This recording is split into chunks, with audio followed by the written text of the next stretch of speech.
Urizen is one of the best known, and also one of the most original figures from William Blake's mythology.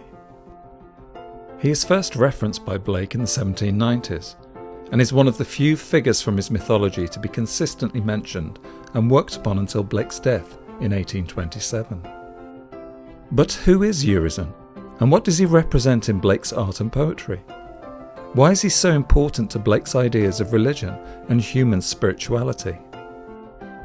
Urizen is one of the four Zoas, four beings representing different parts of the human psyche who, in Blake's mythology, are at war with each other.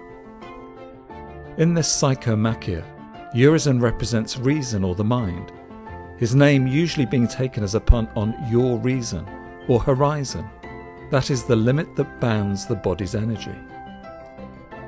Typically depicted in long robes with white beard and flowing hair, his resemblance to traditional views of God is satirized in the first book of Urizen, which is Blake's alternative book of Genesis.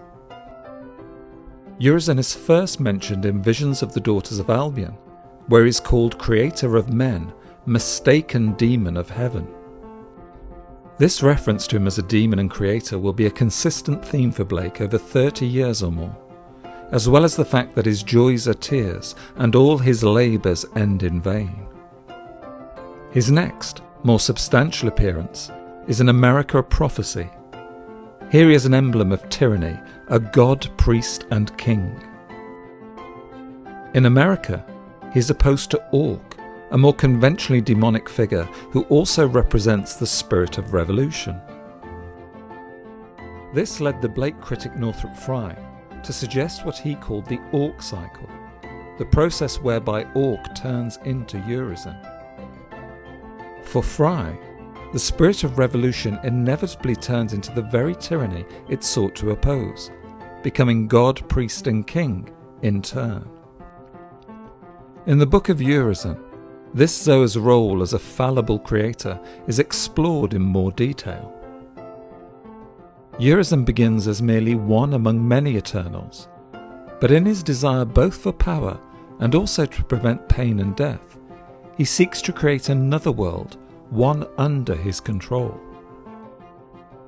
That Urizen cannot escape pain and misery becomes evident in the fallen world he creates, one which is dismal, dark, and full of terror.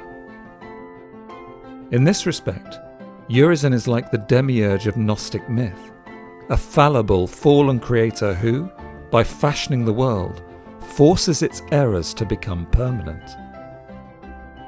Throughout Blake's later poems such as the Four Zoas, Urizen attempts to set himself up as sole god and deity.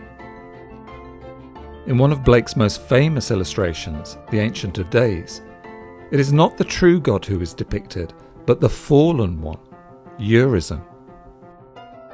In Milton a Poem, the nature of Urizen is made explicit when Los and Enitharmon realise that Satan is Urizen.